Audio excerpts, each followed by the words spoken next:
Good afternoon and good morning, everyone, and thank you for joining us for our March session of the Place in Practice. Before we get started today, I would like to acknowledge the traditional owners of the Wungal lands from which I'm joining today, and the traditional owners of all the lands we are dialing in from.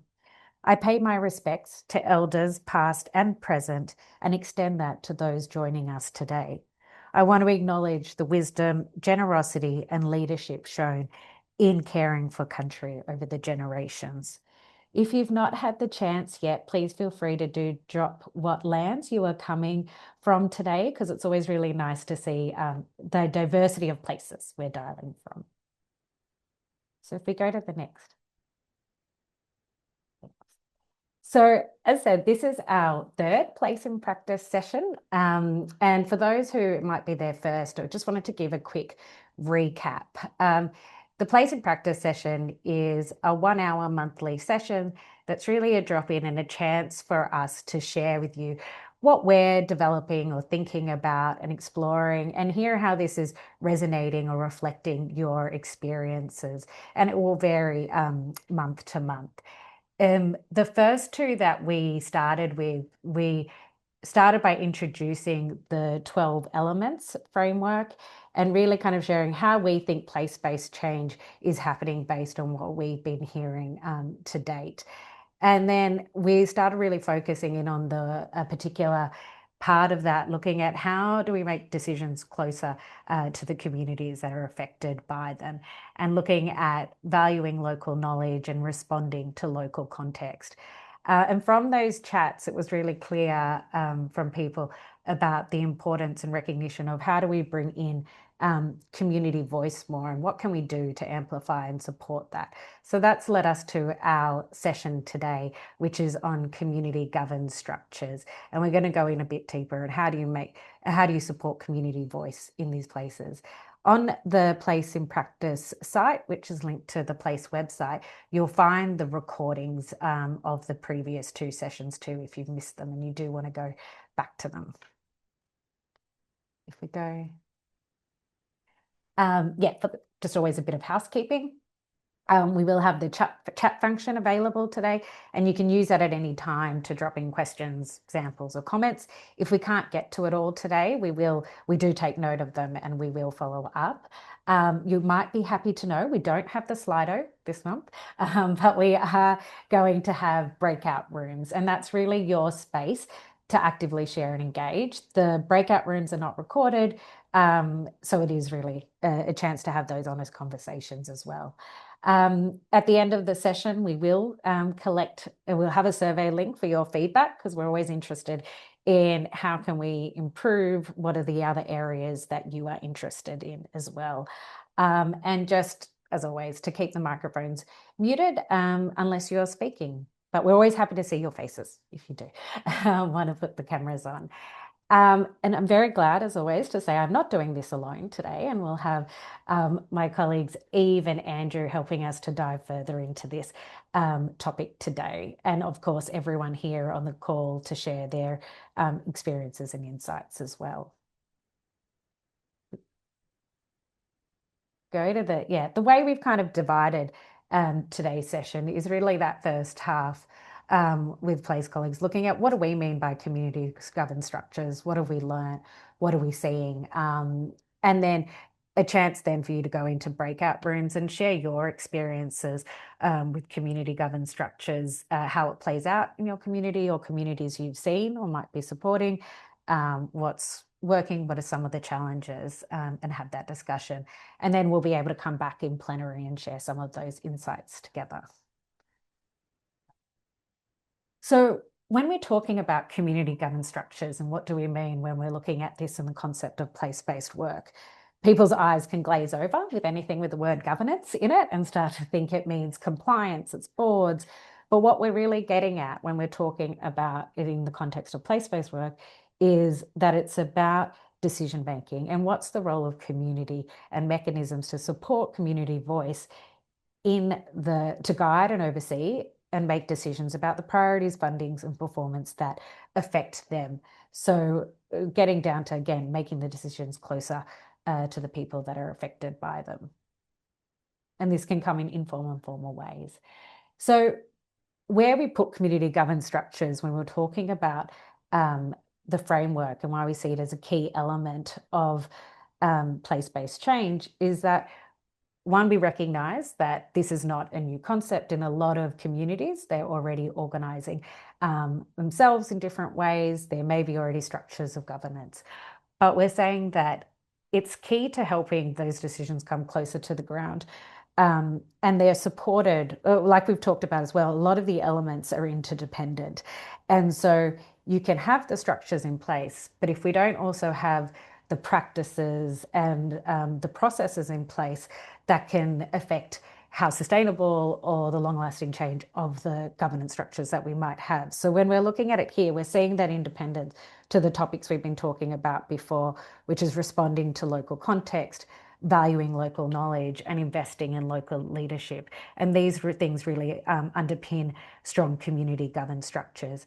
And that in turn as well, that community governance structures can really help and support stronger partnerships and accountability because they're focusing on how do we build trust across different actors and how do we have that more greater transparency and mutual accountability in the discussion as well. So if we go to the next, we've been talking as well in terms of what makes while community governance structures might exist, the support that's needed, I think, to make them effective, or that what we've heard as well from communities on the ground is, like I was saying before, is to come in and go recognize that communities are naturally organizing and making decisions. So are we coming in with imposed structures, or are we looking at what is already there within community and how they may be linked to in our decision-making processes? It's saying that requiring resources and support, it's not something that can happen just naturally without any investment and support. We know that communities are often wearing multiple hats.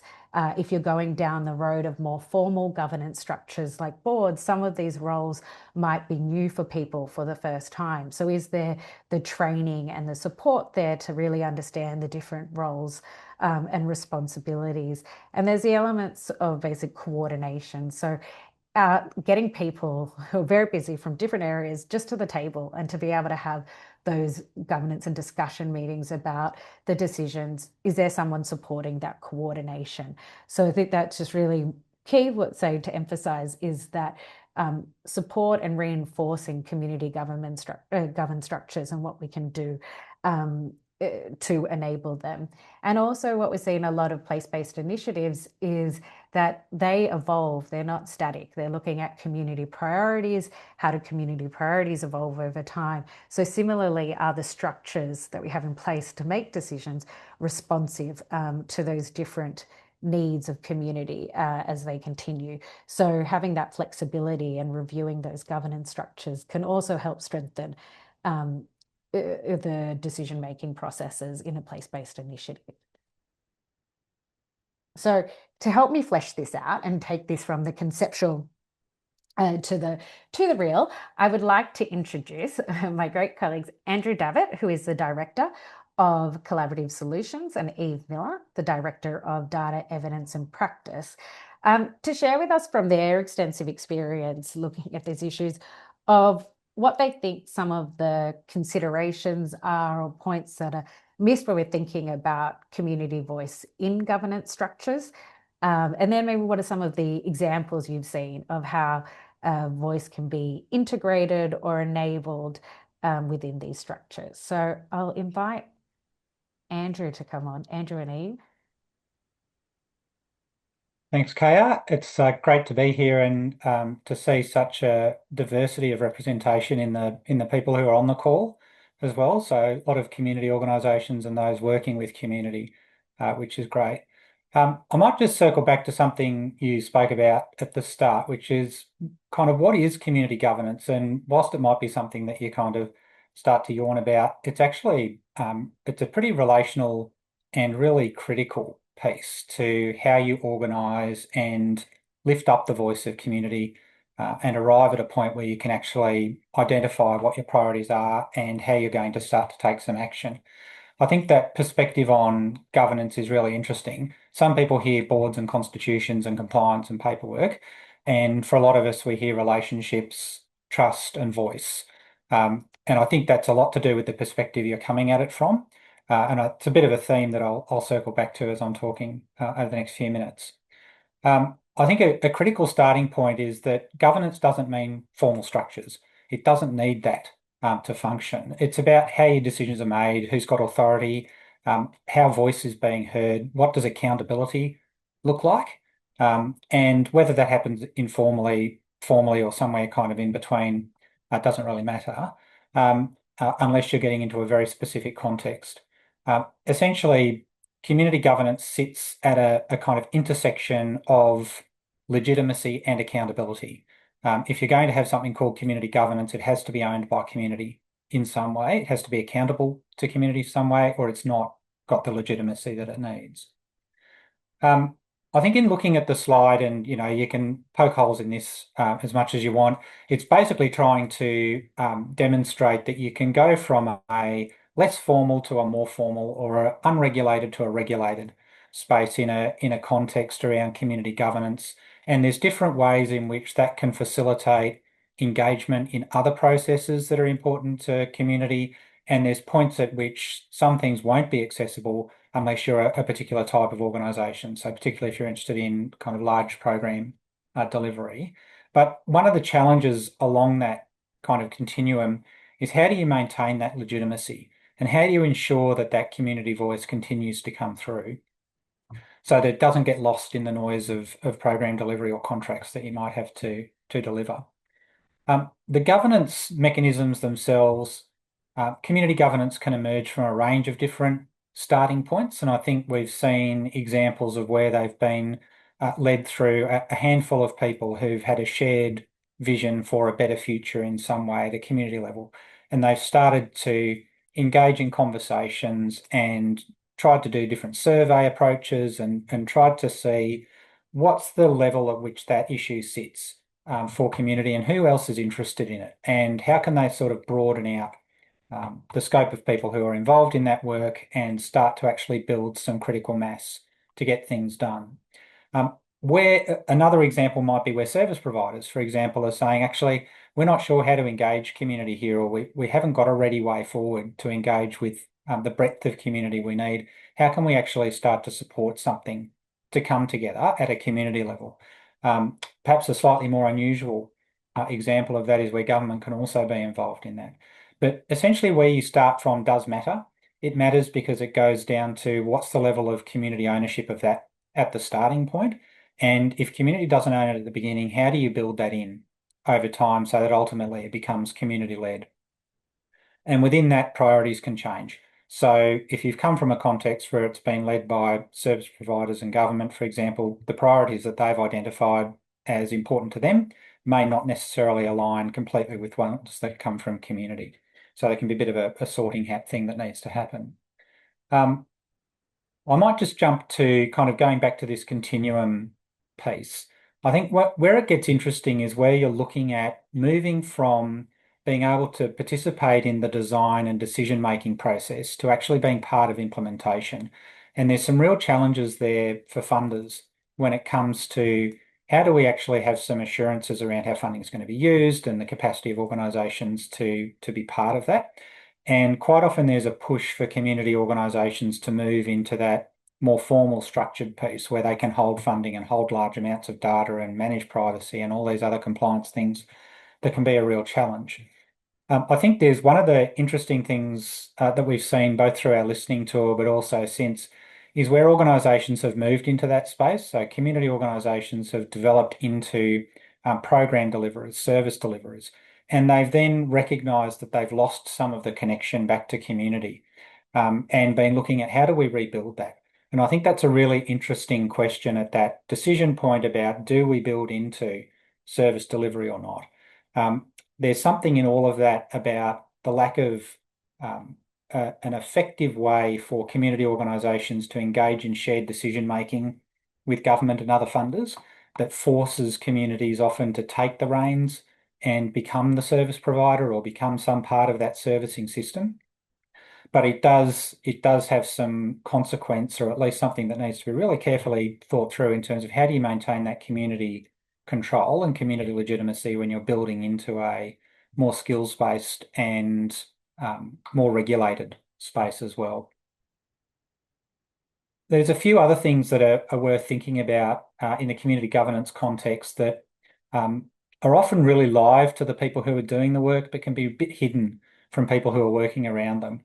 I think there's how do you, for example, support community to mobilise? So if you're a funder and you're interested in designing with community a solution to a complex issue, how do you actually support community to do that? And that's not necessarily saying that you're having to provide funding, though that's often one of the questions. But have you got facility? Have you got infrastructure? Have you got skills that you can help with that? Um, Training and mentoring for governance roles is a really critical piece, particularly for community organisations that have started from a kind of real grassroots level and are building into a more skills-based space. How do you actually support people to maintain their roles in those organisations so you don't lose the passion and the drive that's actually led to that community entity coming together in the first place? How do you manage decision making and conflicts of interest? That's something that needs to be thought of both in the formal and the informal spaces. And it goes to the legitimacy of an organisation being able to represent views through from community, but also recognising where there are inevitably going to be conflicts of interest because often the people who are standing up organisations and doing the work are deeply vested in the work as well. There's a few of the issues there. I think there's a range of things that sit on that continuum in terms of what are the skills and capabilities that are needed and how do you support organisations to come together and do that work. And a lot of what Place does sits within that ecosystem as well. I might just quickly touch on when public money gets involved, because I think this is kind of going to the more formal piece. The expectations are really significant at that point. And I think that's where there's a lot of thinking that needs to go into what does the organisation look like when that change happens. So I was talking before about the challenge that organisations can have in maintaining their community connection. That's one of them. The other is what does your organisation actually become if you take on a large scale contract? And I think many of us have seen examples of community organisations who've taken on a large contract from government, been awarded that in good faith, and then suddenly that is what they are. They essentially become a service provider for government. It's really hard to maintain that connection. So I might just leave that there and hand over to Eve because I could talk about governance till the cows come home.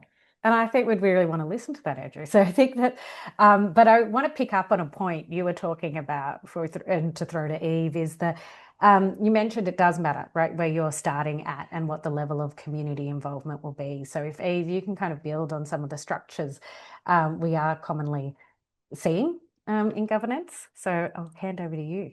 Thank you. Hi, everyone. We have been listening, thinking, seeing about the different kinds of structures and how these enable communities' sort of voices to come through and how they operate, acknowledging that always every community's context is unique. So what happens in one won't happen in another, or it might sort of look a bit different or feel a bit different, and that the governance structures are always made up of the people within the community. So they will always be different.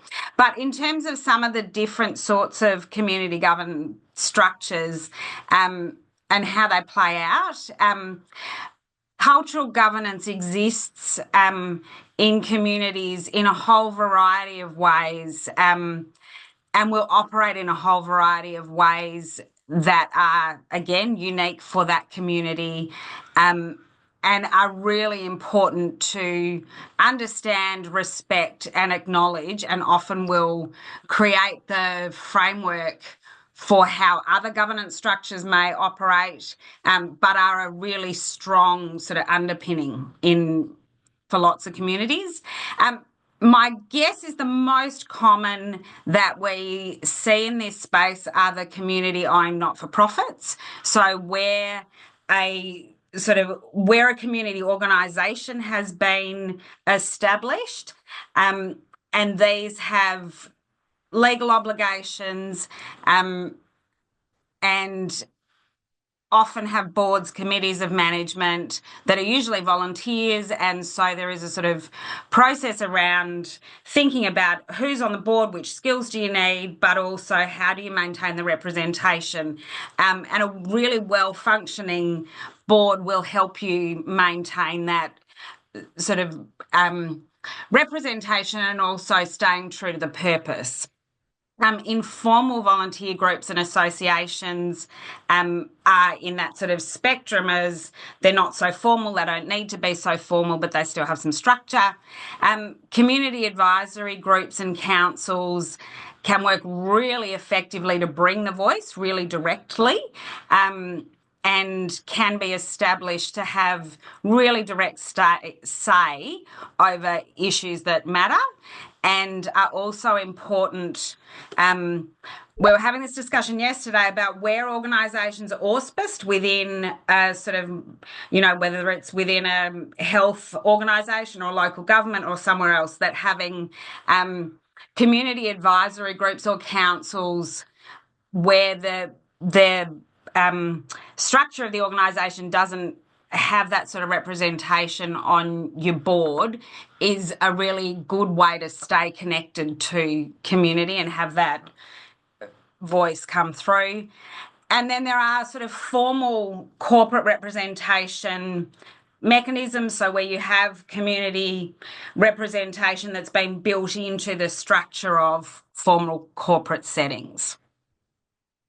And you see a mix of these. The corporate ones are slightly less so in this space, but you do see a mix of these. And as Andrew described across that spectrum, it will, you'll see it across the spectrum, and they can shift. So you might start as an informal volunteer group, and as the commitment and the sort of that people can see that there's an ongoing role and that it could be a bigger role, then organisations do then start going through that process of setting up a sort of more formal not-for-profit, which has a whole lot of processes attached to it, but is that sort of step.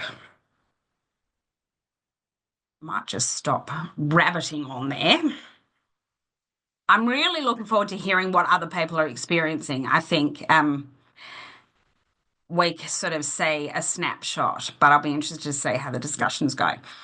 One of the things that we were talking about being really important in this space is about the role of community governance structures in balancing power, particularly in relation to decision making.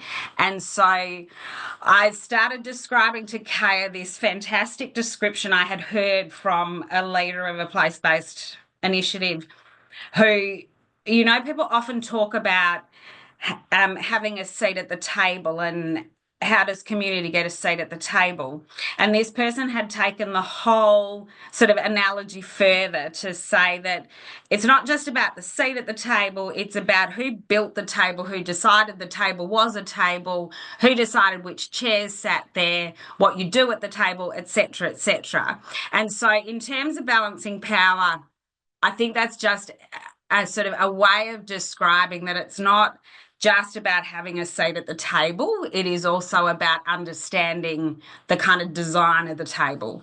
And some of the sort of things to look out for, I think, are being sort of clear about where the decision-making authority actually sits and being explicit about what people can expect to be able to control, influence, or be part of. And how the agendas are shaped, the way language is used, when meetings happen, how fast they happen, all those sorts of things can either be inclusive or barriers to in sort of feeling part of it. And so it's worth holding all of those things in mind. There's this a great example about being really mindful of holding on to communities' priorities, that there's often lots of different ideas about what's important and how things should happen, but keeping laser focused on what is it that community cares about, not what everybody else does.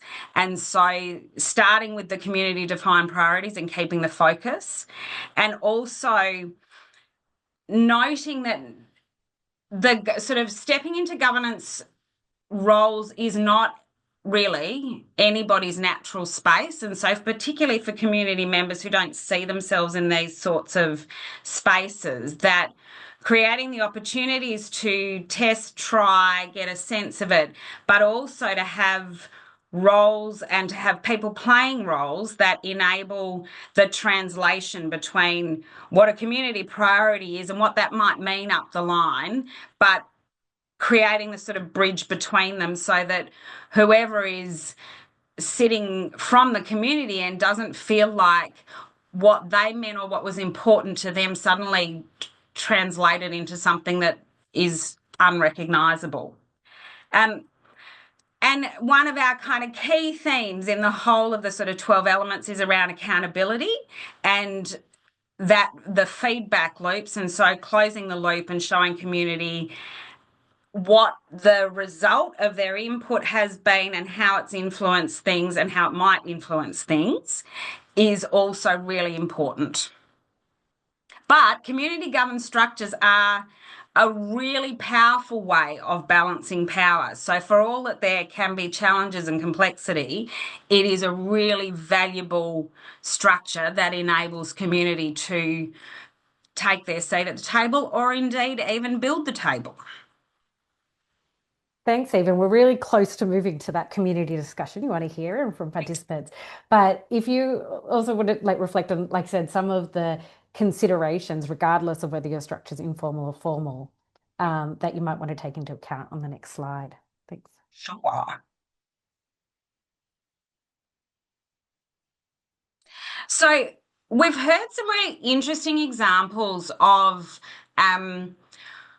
where the assumption might have been that communities won't be remotely interested in governance structures and think it's all corporate sort of hooey, where community members who actually have been involved have been really grateful for the guardrails that it creates and also the sort of protection in terms of sort of the accusation or the perception that there's conflicts of interest or that it's not fair or sort of people are wielding power in unreasonable ways. And we had this conversation and we're really interested by this reflection that they actually are a really valuable sort of protective structure for people who are involved and who want to be involved but don't want to get sort of caught up too much.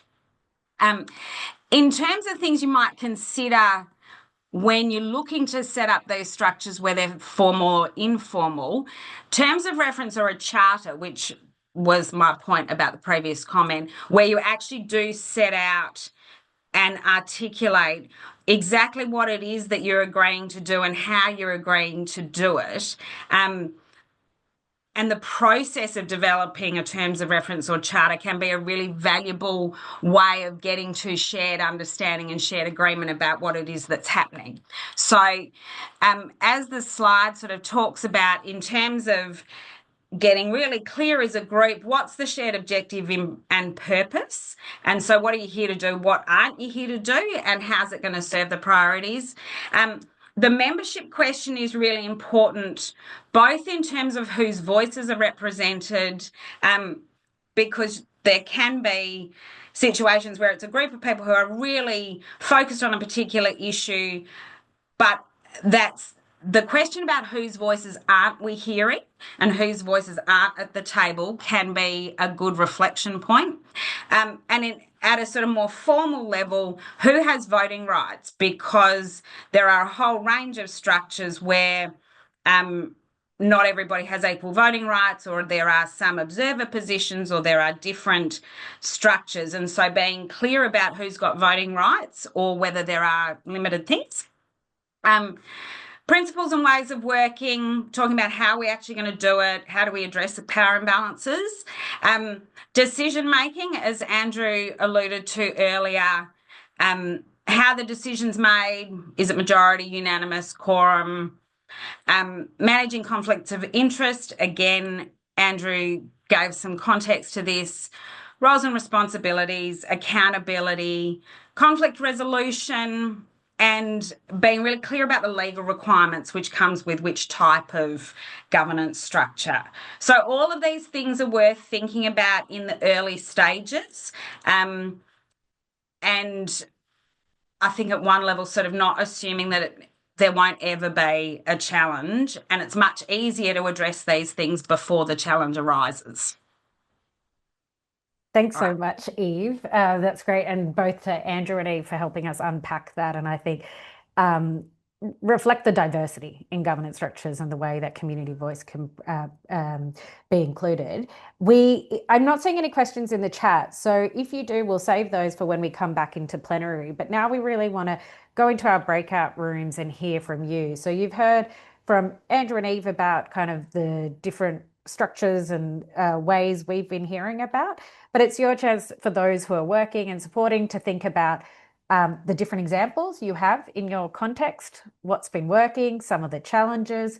How do you know when your governance, community governance is effective?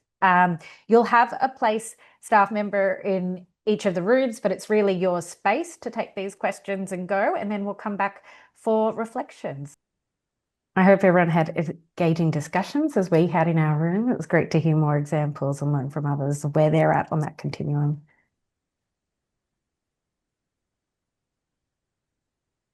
Okay.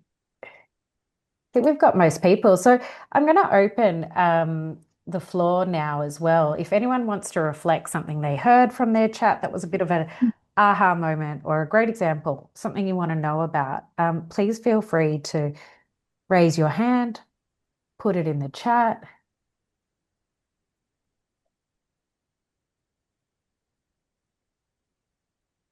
If anyone's feeling shy, I can throw some of the facilitators under the bus. Thanks, Kaya. Can you hear me? Yes, and if Yes, you want to you can. introduce yourself, yeah, great. My name's Nicholas. I'm the Strengthening Place-Based Impact Lead at Place. We had a really like an interesting discussion, just sort of understanding like the shared challenge around sort of how do you kind of reach how are you inclusive within the places that you live? Obviously, like communities are not sort of cohesive, and there are sort of people that are sort of known to be sort of difficult to or challenging to engage. And so how do you identify the kind of the different sort of organizations, kind of people and design activities that will sort of make sure that you can reach I guess as broad a representation of the community as possible through that process. But also talked a little bit about some of the sort of challenges of working kind of with lived experience and the challenge of representation and finding ways sort of through that beyond people's sort of individual lived experience to sort of think more beyond that. Thanks, Andrew. Thanks, Nicholas. I was just saying that Andrew put a similar point in the chat about representation and who to engage with.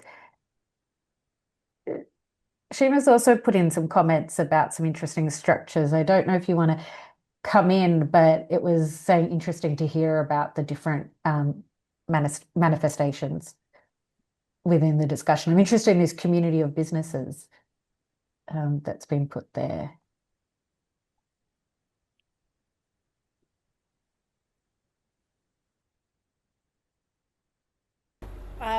Hi, I'm Georgina from Global Sisters, and I was the one that brought up the community of businesses. So I'm happy to share a bit more about that if anyone's interested.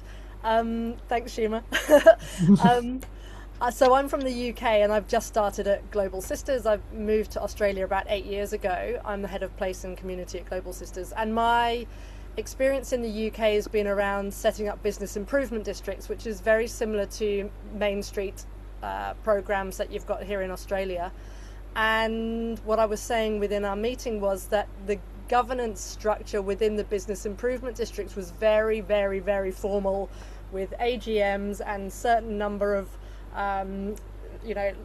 corporate businesses and certain number of places for small business, and then one councillor and one chief exec from council, and one person from the police and one person from a transport agency, and very, very formal. And so with the work that I'm doing, or starting to do now, with Global Sisters, it was very interesting to hear you guys from Place talk about the different levels of formality that you could have for setting up some kind of governance structure within a place. Thank you. And did anyone hear a response in their groups, I wonder, to that question of how do you know who to engage with, and representation that was raised as one of the challenges?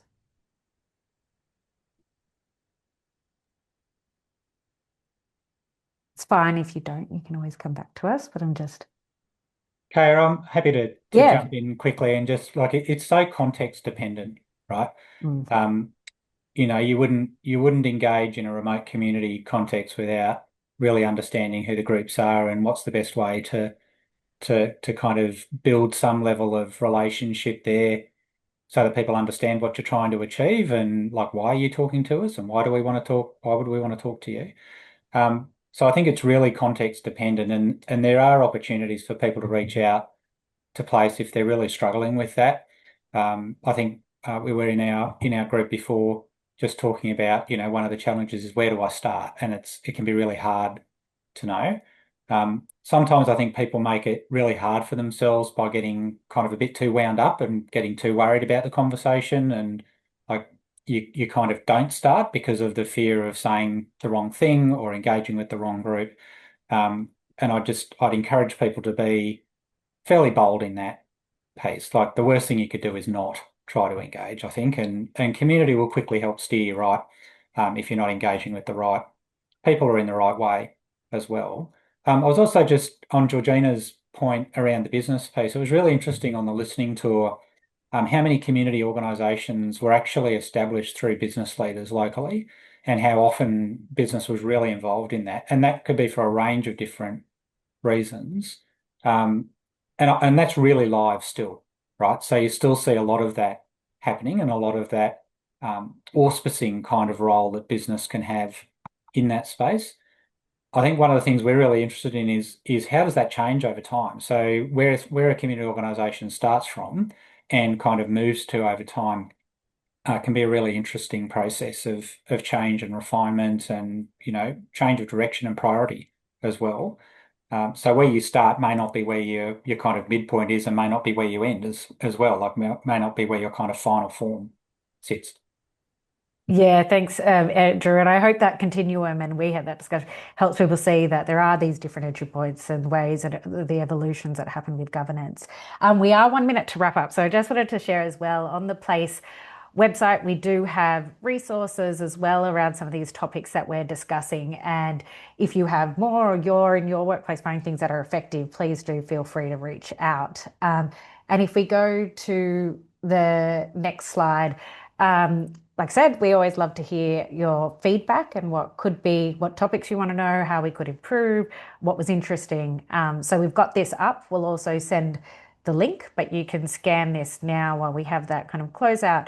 To fill that in, because we know everyone will go off to another meeting, I'm sure. But as we're doing that, just really want to thank everyone for giving their time, but their input, sharing and listening to this discussion. And as I said, these Place in Practice sessions will be monthly. We'll be looking at different topics, so please do look out for them as they evolve. And we'll be in touch. So thank you everybody for your time today, and have a great rest of day.